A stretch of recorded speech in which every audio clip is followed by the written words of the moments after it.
Viva Voz, com Vera Magalhães.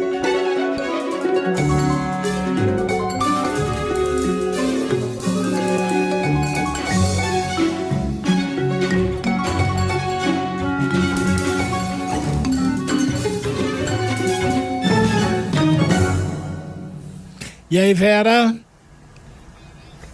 Boa tarde, Sardenberg. Boa tarde, Cássia. Oi, todos os ouvintes e espectadores. Boa tarde, Vera. Vera, eu sei que você vai falar das questões das declarações do Lula, que aliás você comentou ontem que estava dando rolo e já deu, né? Mas eu queria começar com uma observação que da nossa ouvinte, a Tereza Miguel. Ela disse o seguinte, que ela acha perfeitamente possível que a Simone Tebet conquiste o Brasil em 6 meses. Por quê, você pergunta? Ela falou, porque a Juliette precisou de apenas 3 meses para conquistar o Brasil. A Juliette do BBB. Tá. Pois é, se a eleição fosse um reality show, podia até ser, né, Sardenberg? Mas as coisas são um pouco mais difíceis, porque não tem essa super exposição. Digamos que a senadora Simone é uma boa senadora, mas não é tão carismática quanto a Juliette. E, enfim, a gente já tem um eleitorado mais consolidado aí.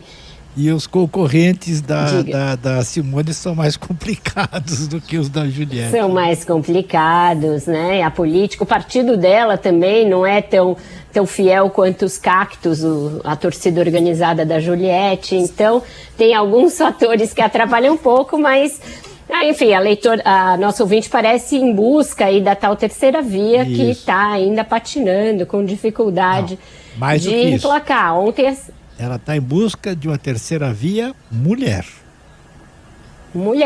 Eu acho que se eles fossem pensar dentro do que existe aí de demanda do eleitorado, esses partidos que estão tentando uma terceira via, seria um caminho apostar na candidatura de uma mulher. Ela está muito atuante, muito operante, ela recebeu do partido as inserções dos horários partidários, e ela tem com ela um marqueteiro da nova geração dos melhores, Sardenberg, que é o Felipe Soltello, que fez a campanha do Bruno Covas em São Paulo. Ela tem, então, portanto, algumas ferramentas para lidar bem aí nesse caminho até 18 de maio, que foi a data que os partidos fixaram para escolher esse nome da terceira via, né?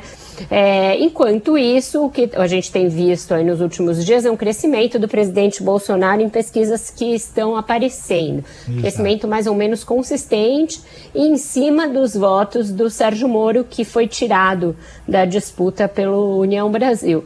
Tá. Então, o Lula, como a gente falou ontem, ele percebeu que as declarações dele nos últimos 2 dias não caíram bem, causaram uma celeuma e deram um discurso aos bolsonaristas. E hoje ele está voltando atrás, né, em relação àquelas falas sobre aborto e também sobre ir na Casa dos Deputados. Exatamente. Ele declarou-se oficialmente contra, quer dizer, pessoalmente contra o aborto, mas que é preciso encarar uma realidade, né, que é bem diferente da declaração anterior, dizendo que todo mundo tem que ter direito ao aborto, né? Toda mulher deveria ter direito ao aborto, foi o que ele disse. E, enfim, mesmo essa declaração, eu pessoalmente sou contra o aborto, e aí usar isso dizendo que tem filhos e netos, é mais ou menos aquela pessoa dizer que ela não é homofóbica porque ela tem um amigo ou 2 gays, né? É uma declaração ruim, maldada. Ele deveria deixar esse assunto fora, porque esse assunto não é um assunto do executivo. A coisa inteligente de um candidato dizer sobre esse tema não diz respeito ao executivo. Se for mexido, será mexido pelo Congresso Nacional, que tem autonomia para tratar dessa questão, e pelo Supremo Tribunal Federal, se demandado a tratar dessa questão. Então, era um jeito mais inteligente dele sair. O Lula aparece com essas declarações muito desencontradas sobre temas aleatórios e falando coisas mesmo como que ele está na mesa de bar, como ele disse que discutiria a guerra da Ucrânia. Ele dá muita munição para os adversários. As pesquisas mostram, por exemplo, Sardenberg, que o Bolsonaro já retomou a dianteira sobre ele no público evangélico, né? E essas declarações de aborto caem como uma bomba junto a esse público, daí o recuo do ex-presidente Lula. Em relação à coisa dos deputados, Também não é um recuo absoluto que ele fez, né? Ele fala, ir na casa dos deputados conversar civilizadamente, não se faz discussão política com parlamentares ou com quaisquer políticos na casa dessas pessoas. Se faz no parlamento, se faz em escritórios políticos, se faz em reuniões convocadas para esse fim. Então, o que eu falei com aliados dele sobre a recorrência aí de declarações, ontem também ele falou que tem a impressão que Deus é petista. Aquele tipo de declaração evocando Deus é corintiano, Deus é brasileiro, que é um bobajol, né, que não diz respeito a um candidato a presidente, um ex-presidente com a experiência que o Lula tem. Eu perguntei o que está acontecendo, né? Por que tantas declarações assim estranhas num curto espaço de tempo? O que os aliados dizem é que ele está numa agenda muito intensa de viagens e estaria cansado.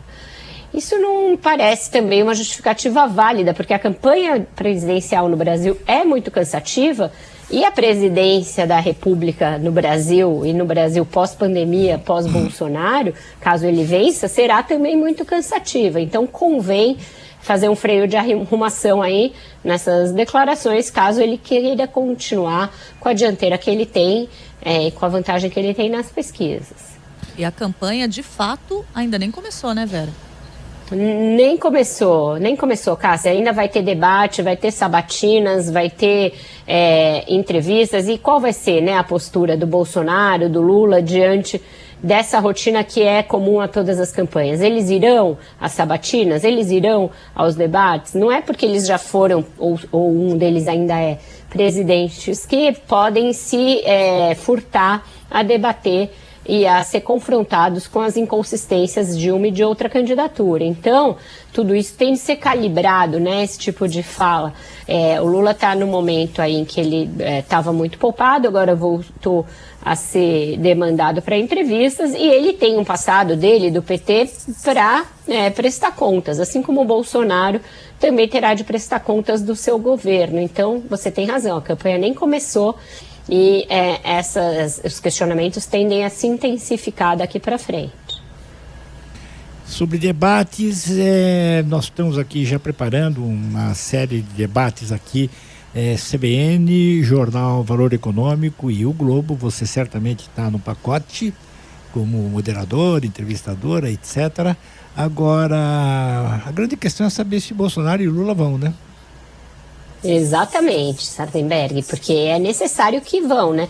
Ainda mais se a campanha afunilou para mais da metade dos votos ficarem divididos entre esses dois, não é justo com o eleitor brasileiro que os dois líderes se recusem têm a oferecer, né? Que têm a dizer sobre essas questões cruciais do Brasil. Então, é fundamental que eles participem desses debates e dessas entrevistas. Vera Magalhães, obrigado, Vera. Até amanhã. Obrigada, queridos. Até amanhã, já direto de Boston. Até amanhã, Vera. Tchau, tchau, até.